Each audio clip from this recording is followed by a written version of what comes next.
प्रिय दर्शकों नमस्कार, बहुत बहुत स्वागत है आपका। आप देख रहे हैं वर्षफल पत्रिका 2025 में आचार्य पंकज शास्त्री। और वर्षफल पत्रिका में आज हम चर्चा करने वाले हैं भचक्र की 10वीं राशि मकर राशि की। मकर राशि के जातक हो आप, वर्ष 2025 आपके लिए कितना महत्वपूर्ण रहेगा, आने वाला साल आपको कितनी उन्नति और प्रगति देने वाला है, क्योंकि वर्ष 2025 आपको बहुत कुछ परिवर्तन देने वाला है। वर्ष 2025 के भीतर 7.5 से आपको मुक्ति मिलेगी। प्रिय दर्शकों, वर्षफल जानने से पूर्व वर्षफल के कुछ नियम होते हैं, कुछ बातें हैं जिनका हमें ध्यान रखना है। वर्षफल आप जब भी देखें अपनी जन्म राशि अनुसार ही देखिएगा। नाम राशि अथवा लग्न राशि का इसमें बहुत बड़ा प्रभाव नहीं होता है, जन्म राशि से आपको देखना चाहिए। दूसरा, प्रिय दर्शकों, जितनी भी यहाँ पर घटनाएं हैं, कुछ घटनाएं तो सभी मकर राशि के जातकों के लिए होंगी, लेकिन कुछ चीजें आपके लिए अलग हो सकती हैं। उसका कारण है आपकी आयु। जिस आयु के आप होंगे उसी प्रकार आपकी जन्म पत्रिका में चलने वाली दशाएं होती हैं, अंतरदशाएं होती हैं।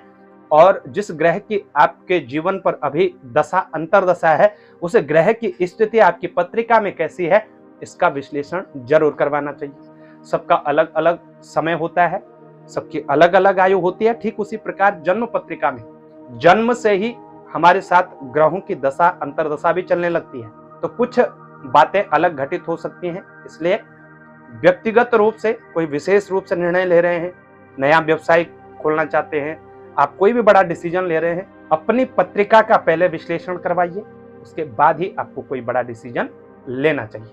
तो चलिए दर्शकों, वर्षफल की तरफ जाते हैं और सबसे पहले बात कर लेते हैं मकर राशि के जातकों की कुछ विशेषताओं के बारे में।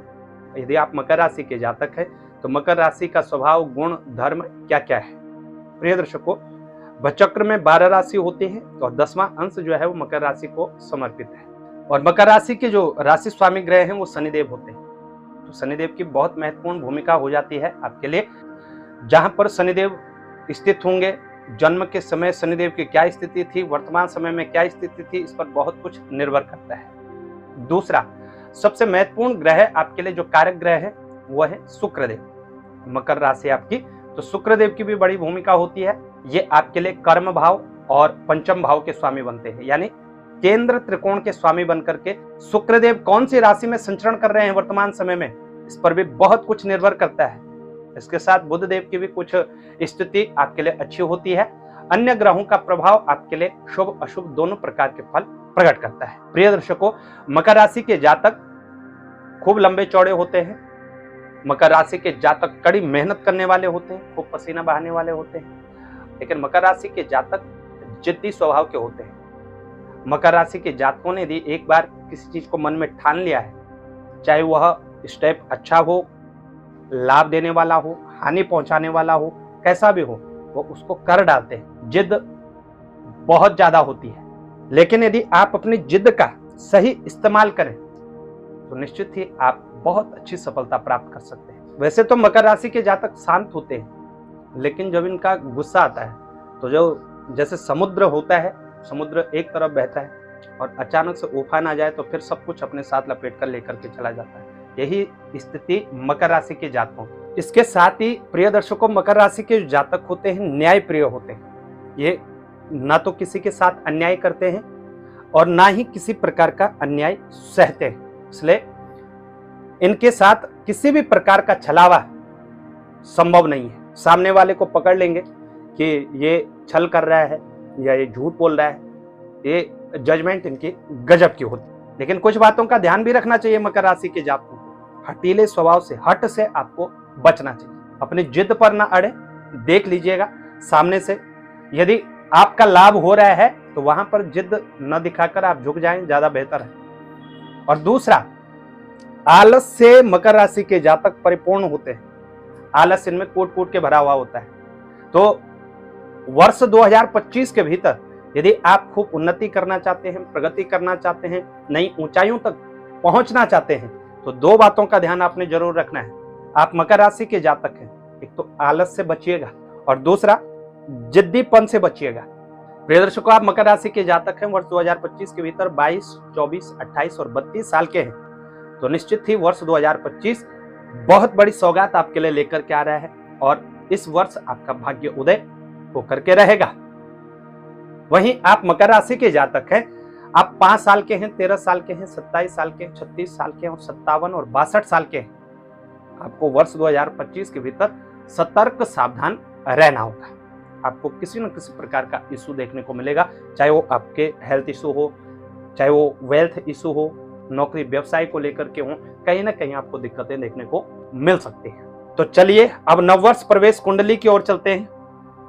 जिस दिन नववर्ष का पहला दिन होगा यानी 1 जनवरी 2025 का आंग्ल नववर्ष, उस दिन आपकी जन्म पत्रिका में ग्रहों की स्थिति कैसी रहेगी और संपूर्ण वर्ष 2025 में कुछ ग्रहों की स्थिति, महत्वपूर्ण ग्रहों की स्थिति आपके लिए कितनी लाभप्रद बनने जा रही है या कहां आपको कष्ट पहुंचाने वाली है, इस पर भी एक नजर डालते हैं। सबसे पहले बात कर लेते हैं नववर्ष प्रवेश कुंडली की। प्रिय दर्शकों, मकर राशि के स्वामी ग्रह शनिदेव हैं। शनिदेव कुंभ राशि में विराजमान हैं, दूसरे भाव में आपके लिए स्थित है। यहाँ पर शुक्रदेव भी इनके साथ स्थित है, यानी वर्ष आरंभ में ही आपके लिए उत्तम योग बना हुआ है। राहु आपके लिए मीन राशि में 3rd हाउस में स्थित है, तो वहीं सूर्यदेव धनु राशि के अंतर्गत 12वें भाव में संचरण कर रहे हैं। चंद्रमा मकर राशि में ही स्थित है, आपके लिए लग्नस्थ विराजमान है। तो बुधदेव वृश्चिक राशि के अंतर्गत लाभ भाव में स्थित है। देवगुरु बृहस्पति वृषभ राशि में स्थित है और पंचम भाव में विराजमान है। हम मंगल की बात करें, मंगल देव कर्क राशि में संचरण कर रहे हैं, नीच राशि के अंतर्गत है लेकिन उच्च दृष्टि बनाए हुए हैं यहाँ पर। और वहीं केतु की बात करें तो केतु भाग्य भाव में कन्या राशि में विराजमान है। यह आपकी नववर्ष प्रवेश की कुंडली है। प्रिय दर्शकों, जिस प्रकार हमारा जीवन चलायमान है, डे पर डे हम वृद्धि को प्राप्त करते हैं, उसी प्रकार नवग्रह हमारे चलायमान होते हैं। इसीलिए ये जो राशि फल है जन्म राशि पर आधारित है, क्योंकि ग्रहों का संचरण होता रहता है। चंद्रमा की ही बात कर लीजिए, चंद्रमा मात्र 2 से सवा 2 दिन के भीतर ही अपने राशि परिवर्तन कर देते हैं। सूर्यदेव महीने में एक बार राशि परिवर्तन करते हैं, जिसको हम संक्रांति काल के नाम से जानते हैं। उस दिन सूर्यदेव का राशि परिवर्तन होता है। चंद्रमा 2 से सवा 2 दिन के भीतर राशि परिवर्तन करते हैं और इनका फिक्स टाइम होता है, क्योंकि ये सदैव मार्गी होकर के ही संचरण करते हैं। ये वक्री कभी भी नहीं होते हैं दोनों ग्रह, तो ये फिक्स टाइम पे अपनी राशि परिवर्तन करते हैं। अन्य ग्रह भी अपनी राशि परिवर्तन करते रहते हैं। मंगल देव 40 से 45 दिन के भीतर राशि परिवर्तन करते हैं, यदि वक्री मार्गी ना हो तो, नहीं तो कभी कभी लंबे समय तक एक ही राशि में संचरण करते हैं। इस वर्ष वक्री मार्गी अधिक होंगे तो अपने नीच राशि के अंतर्गत लंबे समय तक संचरण करेंगे। बुधदेव की स्थिति भी यही है, 26 से 32 दिन के भीतर वैसे सामान्य रूप से राशि परिवर्तन कर लेते हैं, लेकिन वक्री मार्गी हो जाएं तो फिर लंबे समय तक एक ही राशि में संचरण करते हैं। शुक्रदेव की स्थिति भी यही है, 26-27 दिन से लेकर 37-38 दिन के भीतर ये भी राशि परिवर्तन कर लेते हैं, लेकिन वक्री मार्गी हो तो फिर अलग स्थिति होती है। देवगुरु बृहस्पति लगभग 12 से 13 महीने तक एक ही राशि में संचरण करते हैं और लगभग 1 वर्ष के बाद ये अपनी राशि परिवर्तन करते हैं। देवगुरु बृहस्पति सबसे बड़े ग्रह हैं, तो इनका भी इम्पैक्ट हमारे जीवन पर सीधा सीधा असर पड़ता है। देवगुरु बृहस्पति जो है आपके लिए अभी वृषभ राशि के अंतर्गत स्थित रहेंगे।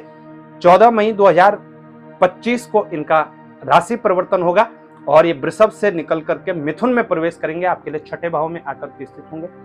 पंचम में जब तक हैं तब तक आपको लाभ पहुंचाने का कार्य करेंगे, लेकिन जब 6ठे में आएंगे तो यहाँ पर देवगुरु बृहस्पति चूंकि कारक नहीं होते हैं तो कहीं ना कहीं आपको दिक्कत देने वाले हैं। वहीं हम शनिदेव की बात करें, शनिदेव सबसे लंबे समय तक एक राशि में संचरण करते हैं।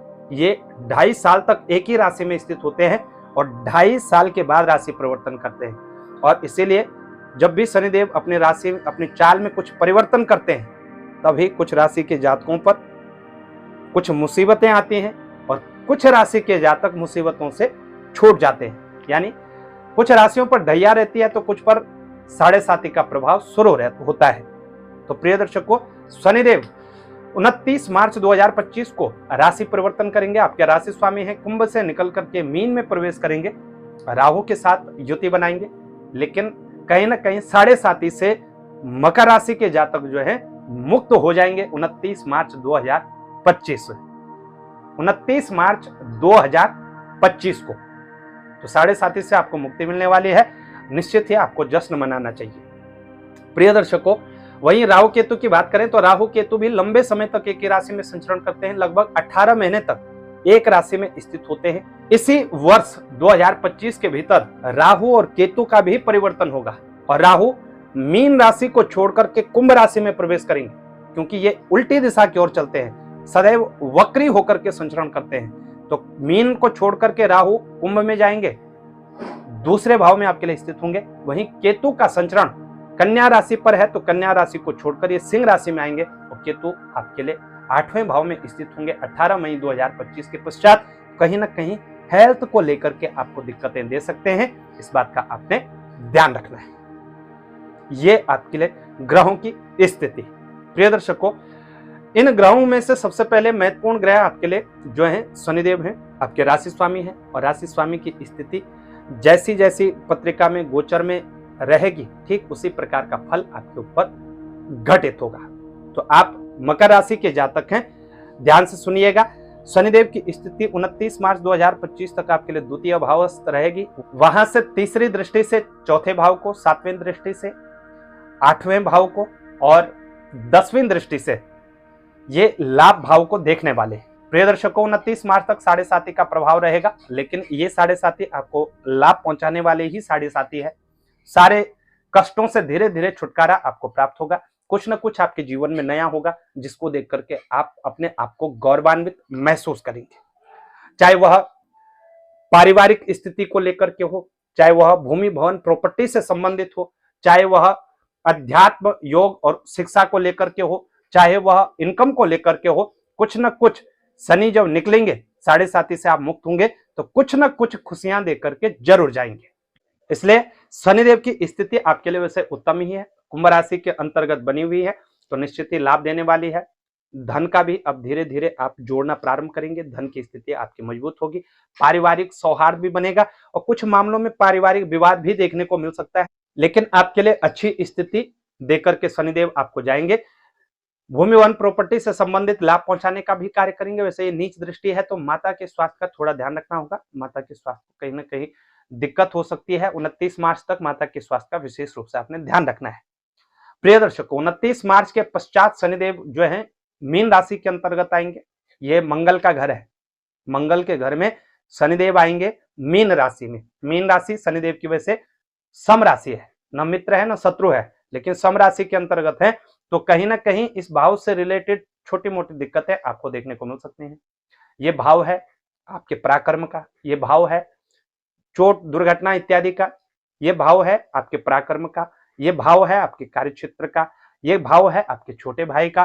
तो कहीं ना कहीं इन सब से रिलेटेड छोटी मोटी दिक्कतें रह सकती हैं। जब तक शनि और राहु की युति मीन राशि के अंतर्गत रहेगी, तब तक आपको दिक्कतें देखने को मिल सकती है। प्रारंभ में शुरू में ही जब शनिदेव यहां पर आएंगे, तो निश्चित ही आप ये प्रॉब्लम फेस करेंगे।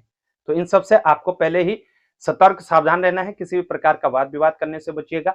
ओवर कॉन्फिडेंस से वर्ष 2025 के भीतर आपको जरूर बचना है। ओवर कॉन्फिडेंस न रखें, कॉन्फिडेंस होना अच्छी बात है, लेकिन ओवर कॉन्फिडेंस आगे बड़ी चुनौती खड़ी करता है, इसलिए ओवर कॉन्फिडेंस से बचिएगा।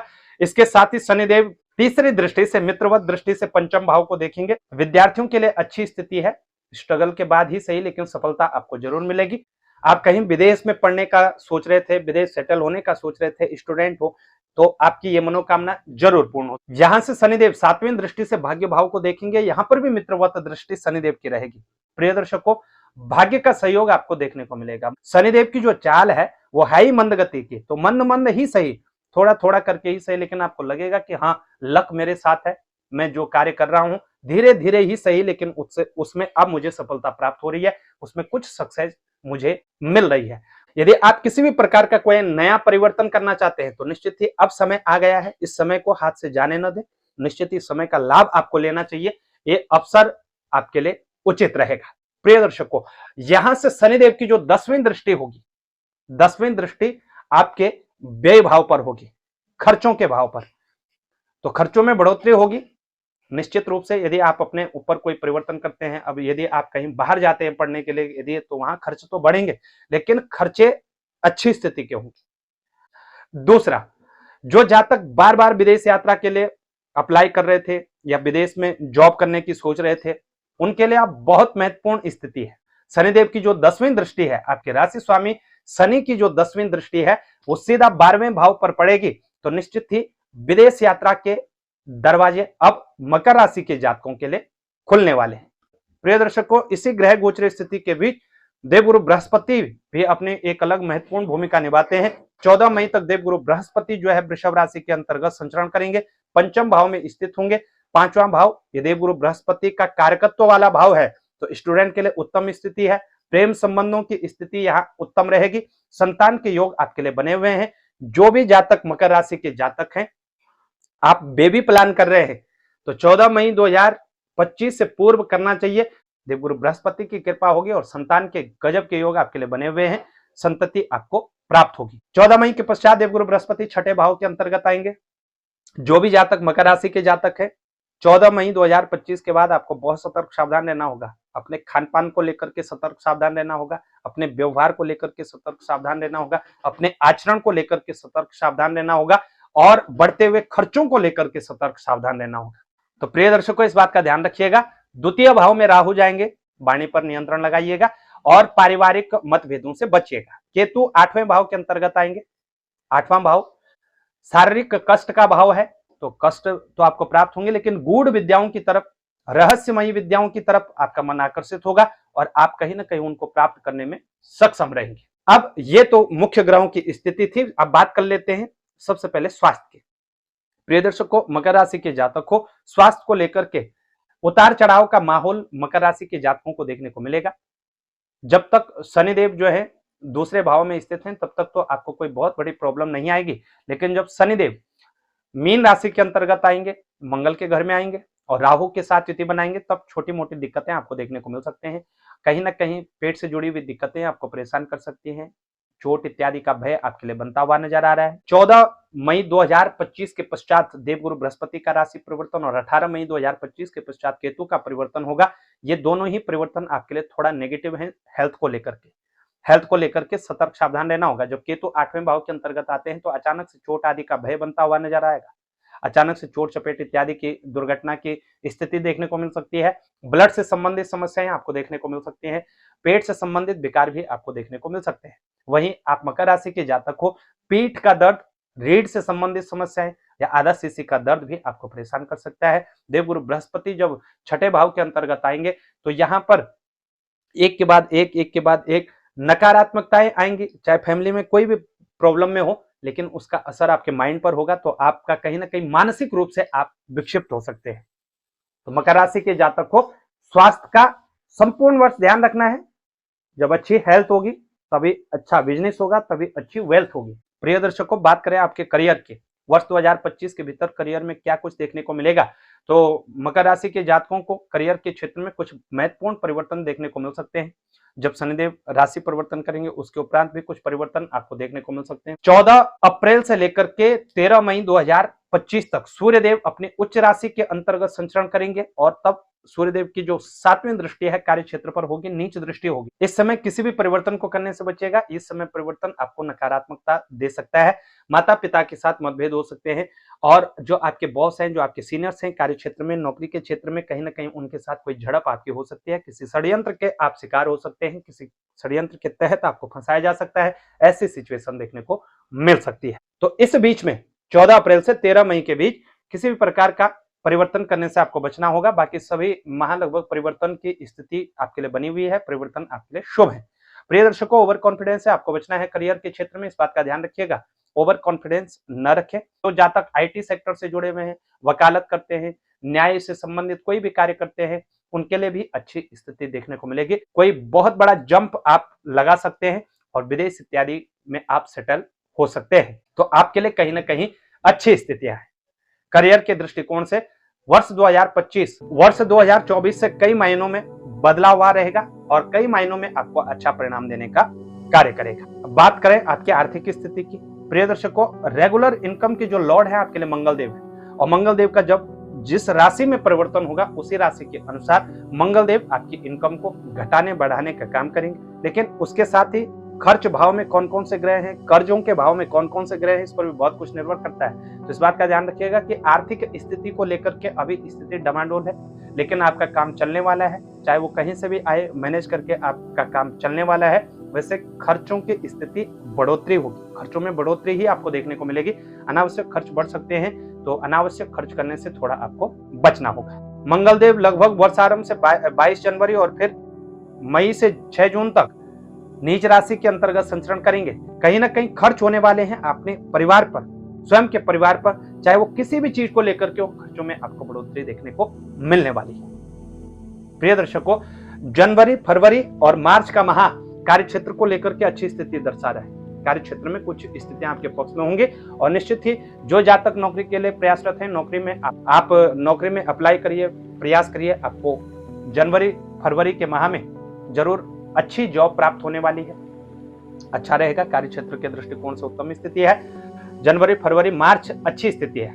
लेकिन अप्रैल मई और जून की बात करें तो प्रिय दर्शकों, अप्रैल मई और जून में जो है बहुत सारे ग्रहों का परिवर्तन होगा। ग्रहों के परिवर्तन के साथ साथ आपके जीवन पर भी बहुत सारे परिवर्तन होने वाले हैं, चाहे कामकाज को लेकर के, चाहे वो स्टडी को लेकर के हो, चाहे वो आपके एक्सपेंसिव को लेकर के हो। कहीं ना कहीं खर्चों में भी बढ़ोतरी होगी, कार्य क्षेत्र में भी बदलाव होंगे। कुछ महत्वपूर्ण बदलाव भी हो सकते हैं। कुछ कार्यों में आप नौकरी छोड़ करके व्यवसाय की तरफ जाए, ऐसी स्थिति भी आपको देखने को मिल सकती है। जुलाई, अगस्त और सितंबर के माह में आपको सतर्क सावधान रहना होगा। जुलाई के माह में सूर्यदेव कर्क राशि में संचरण करेंगे और सूर्य यहां से मकर राशि को देखेंगे, सातवें दृष्टि से, शत्रुवत दृष्टि से देखेंगे, तो निश्चित ही यहां पर थोड़ा सतर्क सावधान रहिएगा। अपने पेरेंट्स को लेकर के, अपने गुस्से को लेकर के, अपनी कंफ्यूजन को लेकर के आपने सावधानी बरतनी। वहीं जुलाई से अगस्त सूर्यदेव 8वें भाव के अंतर्गत स्थित होंगे, केतु के साथ युति बनाएंगे। इस समय स्वास्थ्य को लेकर के माइग्रेशन इत्यादि का प्रॉब्लम आपको देखने को मिल सकता है। जिन जातकों को पहले से है, पहले ही सतर्क सावधान रहिएगा। यहां पर स्वास्थ्य से रिलेटेड आपको दिक्कतें देखने को मिलने वाली हैं। सितंबर के माह में प्रथम 2 सप्ताह आपके लिए दिक्कतें रहेंगी और लास्ट के 2 सप्ताह आपके लिए अच्छे रहेंगे।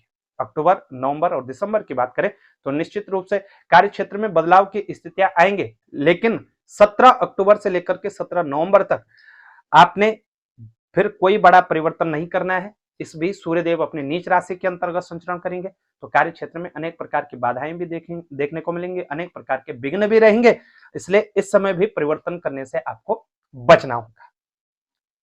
ये मकर राशि के जातकों का संपूर्ण वर्षफल और कुछ महत्वपूर्ण ग्रहों की चर्चा।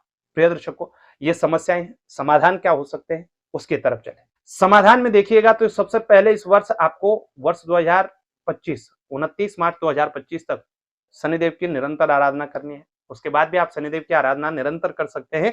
शनिदेव की आराधना आप जितना करेंगे उतना ही लाभ आपकी राशि को पहुंचने वाला है। इसके साथ ही देवगुरु बृहस्पति की आराधना करना न भूलिएगा। देवगुरु बृहस्पति का पूजन आपके लिए आवश्यक है। छठे भाव में बैठे हुए देवगुरु बृहस्पति को जब जितना आप पूजन करेंगे, जितना आप धर्म कर्म से जुड़ेंगे, जितनी आपकी आस्था धर्म कर्म में रहेगी, उतना ही आपको लाभ होगा। अन्यथा आपको दिक्कतें देखने को मिल सकते हैं। तो गुरुवार के दिन आपको देवगुरु बृहस्पति का पूजन जरूर करना है। संपूर्ण वर्ष आपको दुर्गा सप्तशती का पाठ जरूर करना चाहिए। दुर्गा सप्तशती आपके लिए सबसे अच्छा साधन है, क्योंकि शुक्रदेव आपके लिए बहुत महत्वपूर्ण ग्रह हैं। शुक्रदेव की स्थिति आपके लिए अच्छी होनी चाहिए, तो उसके लिए दुर्गा सप्तशती का पाठ करना आपको विशेष लाभ देने का कार्य करेगा। हर जगह से बचाव करेगा, चाहे स्वास्थ्य को लेकर के हो, चाहे आपकी अन्य मुसीबतों को लेकर के हो। दुर्गा सप्तशती का पाठ निरंतर करिए, निश्चित ही आपको अनेक लाभ देखने को मिलने वाले।